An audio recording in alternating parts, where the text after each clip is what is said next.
The Hitman games are some of the most well-made stealth games on the market. But for as fun as they are, let's just say they're generous when awarding players the title of Invisible Assassin. Things like leaving shell casings, moving stuff, abandoning rotting corpses in bins, and stealing entire helicopters are all considered completely unnoticed. So, that leaves the question, is it possible to beat Hitman 3 like we're actually trying to get away with murder and not leave behind even a scrap of evidence? And to make it tougher, I'm not gonna let the bodies of my targets be seen ever. Will this be possible? Join me to find out. My journey started out in Dubai, but before I could start the mission, I needed to choose my loadout. Since I can't move any items, what I take is what I get, so I needed to make these items count. For a variety of reasons that I'll get into later, I chose to take a micro taser, a seeker, a tranq gun, and a lockpick. The two guns I brought are dart guns and fire using pressurized air, so they won't leave behind any evidence other than the physical dart. So as long as I don't miss a shot or shoot anyone other than my target, they'll be completely traceless. With my loadout selected, I started tracking down my targets, who were two men named Carl Ingram and Marcus Stuyvesant. I decided to target Marcus first, as I thought he'd be slightly more vulnerable.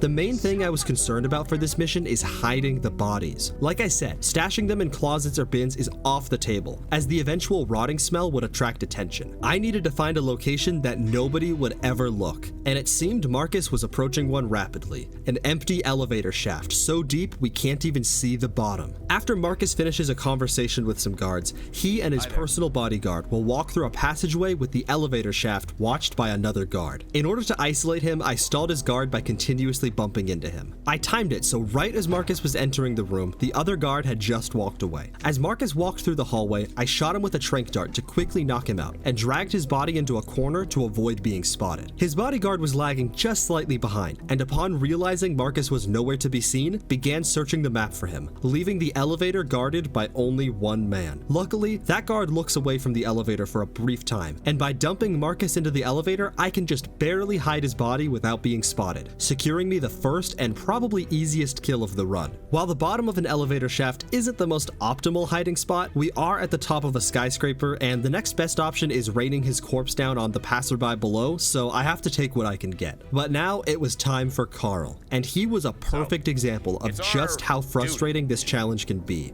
Unlike Marcus, Carl never wanders anywhere near an elevator shaft or the side of the building. He never even leaves his penthouse for that matter. There's only one time he's even close to the edge of the building, and that's when he goes to get a drink from his private bartender in his master's suite, which is constantly having staff clean it and guards stand watch. I had to find a way to get past these people without any of them noticing me with only one item, but luckily I had a plan. By slipping into the office and getting right up close to this guard, I can tap him on the shoulder, causing him to turn around. And as he turns, I run the opposite direction, causing him to never actually spot me. Then, I slip past the woman making the bed to tuck myself between a couch and a wall, the only person still in my way being the bartender. Luckily, I have my micro taser, and by tossing it to distract him, I can successfully slip my way outside and onto the balcony. The reason I needed the micro taser is because people won't ever pick it up, which would leave evidence. When my target enters his room to get his drink, I open the door and stand ominously in the doorway before ducking back into cover, causing my target to get confused and come look at what he saw. When he does, I knock him out and dump his body as fast as possible, before hopping over the ledge to hide from the guards who came looking for him. His body ends up falling and getting caught in the side of the building, where I doubt anyone except vultures will be finding him anytime soon. But even with him dead, the hard part wasn't over yet. I still needed to escape. Once the guards stopped searching the office for Carl and left, everyone settled back to their same position, and I somehow needed to sneak past them again. At this point, I was stumped. I was able to sneak in here pretty easily, but I wouldn't be able to use a distraction the same way again, so it seemed I was at a loss. But then, a chatter had a genius idea. I streamed this on Twitch before realizing the chat took up way too much of the screen, so I re-recorded it. By placing my dart gun on the ground without the guard seeing me, he will go to put it in safe storage, allowing me to safely exit the room. I can then simply steal the gun back from storage without anyone noticing me, thus leaving behind absolutely no evidence. Sure, that guy can claim he saw a gun and put it away, way, but without an ounce of evidence to prove it, who would ever believe him? He never even walked in front of a camera, so there's no chance there's any evidence. And with that, I finished up the first mission and was on to the second, Dartmoor. This mission was a lot simpler than the first. It takes place in a European manner, and I have to kill a woman named Alexa and steal a file from a safe. In order to steal the file, there are two ways. I can either knock out two people and steal their digital copy, or I can open the safe in Alexa's office and take the physical file. I decided to just go with the physical file, and to get it out, I had to climb up some railings to get to the office unseen. While I can't reclose the safe, so I'm technically leaving some evidence behind, I still did it without anyone noticing something was awry, so it's really not that big of a deal. Now it was time to eliminate Alexa, and there was really only one spot I could both safely kill her and get her body to a nearby river, and that was the room her brother Zachary died in. However, it's being permanently watched by two guards, but this room has a secret passageway, and by smuggling in a special cane, I can unlock the door from outside and wait for Alexa and her guard to enter, where I can employ the next trick of the run, the briefcase bomb.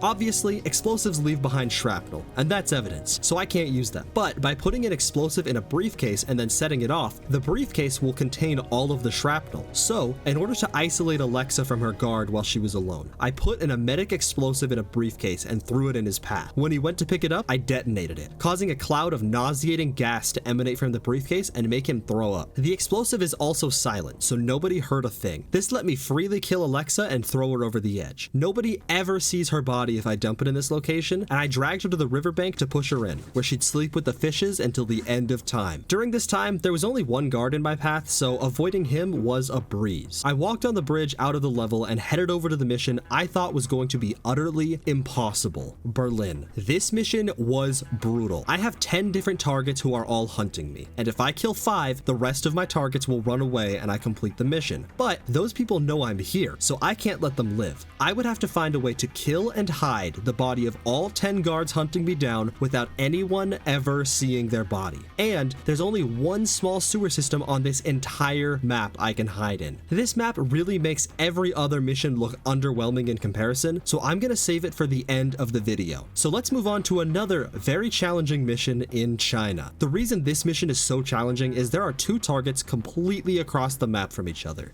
One underground in a lab named Imogen Royce and another named Hush. There are only two locations on this map that people can possibly be hidden in. The cooler in the depths of Royce's facility or the sewer near the homeless camp. I decided to start with Royce, and getting her into her underground facility isn't too difficult. I can climb out of the window of a restaurant bathroom and sneak through a shipping container that is secretly an entrance to the lab to make my way towards Royce. Luckily, she goes fairly close to her cooler on her own, but there's no way for me to follow her inside. Instead, what I did was shoot her with a sick dart before camping the bathroom I knew she would go to throw up in. Her guard stands outside to keep watch and will eventually go to check on her. But apparently she doesn't pay him very well because he doesn't even bother to check the second stall and just leaves. Royce happens to have a level 3 access card on her, which I picked up in order to avoid leaving evidence, and it also allows me to get into the cooler without anyone noticing. I dumped her body inside without causing so much as a head turn, and it was on to the much harder target, Hush. Hush abides in his lab at the top of a building, and once again, getting close to him is simply a matter of climbing through windows and waiting for guards to move. But getting him out of the office is the much harder part. I tried making him sick, but he just ended up going to the bathroom to throw up, and that bathroom has someone in it, so I can't just kill him there. I need him alone. If I could get him to throw up somewhere else, that would be ideal, and luckily I knew how to make it happen. Toilet tech. You see, by making someone else sick first, the toilet Hush normally goes to throw up in becomes occupied in the eyes of the game, so Hush goes somewhere else instead. I used the briefcase bomb from earlier to make the homeless guy in the bathroom sick, before making Hush sick, and now he throws up over the balcony. As I go to wait for him on the balcony, I placed my gun on the ground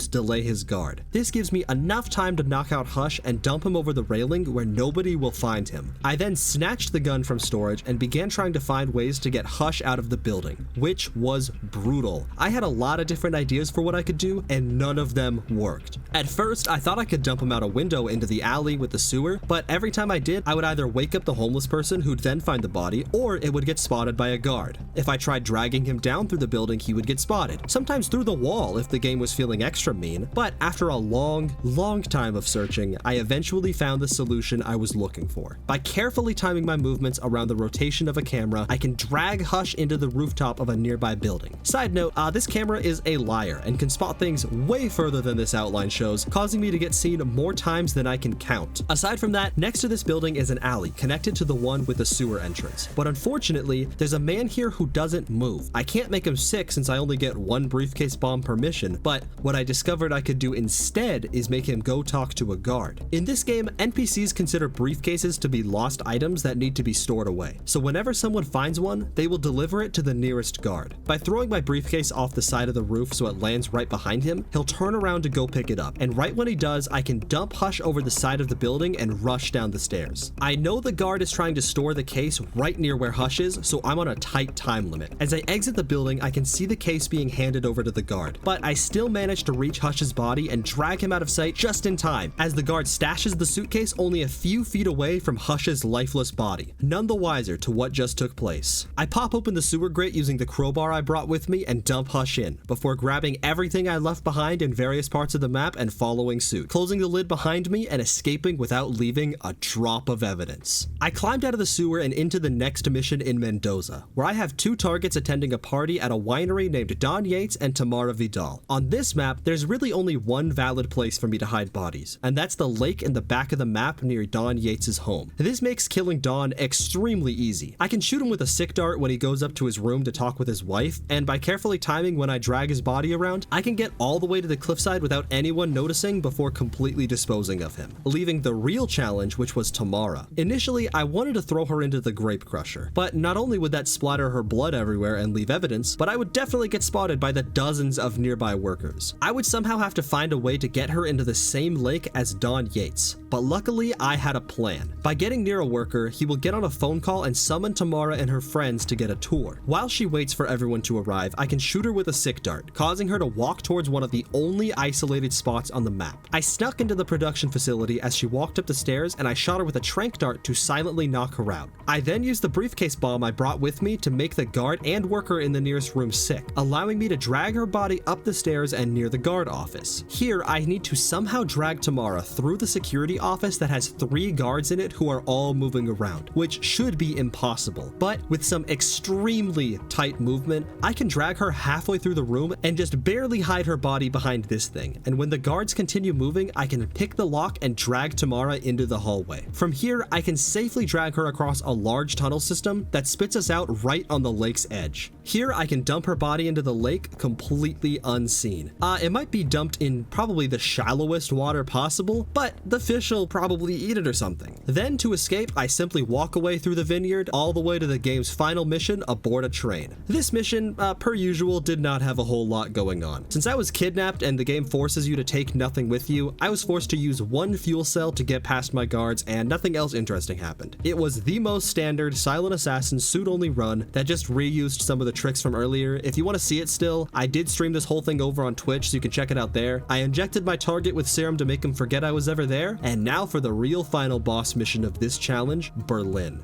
Like I said, I have 10 different targets for this mission, and once I kill 5 of them, the rest will run away, and there's only one place I can hide the bodies: the small sewer system right next to the party. I spawned into the seedy nightclub and began enacting my plan. I started out by picking off the easiest targets. One target walks right near the edge of the sewer on his own, so by baiting him into an isolated corner, I could easily kill him and hide the body. My next target was in a sniper's nest near one other guard, and by baiting him onto the staircase nearby, I could kill him and just narrowly move his body to the next staircase so the other guard wouldn't notice. I could then safely store his body on the top of this rooftop where nobody would find it before moving on to the other guards. I had a few very specific guards that I needed to eliminate, as not only were the underground guards completely impossible to hide if I knocked them out in the underground club, but I had to kill them for something I'm setting up later. I took out a third guard by baiting him into some grass and knocking him out, before storing him in a pile with the others. I finally started tapping into my resources to make one target sick, and he would go to throw up alone in a corner, where I could knock him out and drag him to an isolated part of the sewer system in the corner of the map. Finally, I used a briefcase bomb to make a guard sick, giving me just enough time to eliminate the target that was standing near him. Now, that's 5 targets unconscious and ready to be killed. And now for the hard part. I I triggered the other guards running away by killing every target I had with me, which seems like a bad thing, but I've been specifically targeting guards from the very beginning, and the only targets who remain run right past this exact truck, completely isolated from everyone else. Briefcase in hand, I can knock out all 5 remaining targets, and even if they see me knocking someone out, they just keep trying to run, but it's pointless. My heat-seeking briefcase never misses. I briefly lost silent assassins since they saw me knock them out, but after killing them, it goes back to green, and I got a confirmation voice line that I had killed every single target.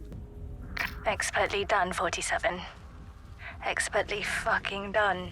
With all the bodies piled up, it was time for the hardest part, hiding them. Initially, I tried to sneak them into the sewer of the party area, but it was no good. I would get spotted no matter what I did. Instead, I had to drag every body to the rooftop overlooking the party. Unfortunately, the guard from earlier is still here, but by distracting him and constantly leaving guns from the targets I've killed for him to find, I can buy enough time to move every single corpse halfway across the roof to a place he won't see them. Once they're all there, I can finally let him go back to his regular position and move the bodies to a place where they can be safely dumped. I just want to say this was a painstaking process, made much worse by the fact that there's a perfectly good window for me to dump bodies out of right here, but the game doesn't give you a prompt to dump, so I just can't use it. Regardless, I can finally kick every single target into the sewer, their final resting place. Except this still doesn't work. After all of that, the bodies still get spotted. Try to think. How do you think these bodies are getting spotted? Maybe there's someone in a nearby window, or a person far away is seeing it for some reason. Well, write down your answer on some paper, crumple it up, and shove it up your ass, because the reason the bodies keep getting spotted is apparently there's some guy who lives under the map and spent his entire life watching this singular part of the sewer. So if I ever dump bodies down there, he freaks out and starts running in circles. I thought I was screwed and the run was completely dead, but I had a hunch. If this guy can see dead bodies, he can probably hear stuff too. So I went to where he lives and stood right above him before throwing my micro taser. Lucky for me, it actually worked and he heard it and started heading towards the sound, causing the game to remember, oh, people aren't supposed to be underground, and launch him back up to the surface, where he will no longer be able to spot the corpses, allowing me to finally hide every single body. I then stole back all of the guns from the completely unlocked storage area and was ready to escape. But wait, there's nowhere to go. Every exit on this map requires leaving evidence. One makes me steal a bike, the other uses an emergency exit which would set off an alarm, and the other requires stealing a motorcycle. Was all of this for nothing?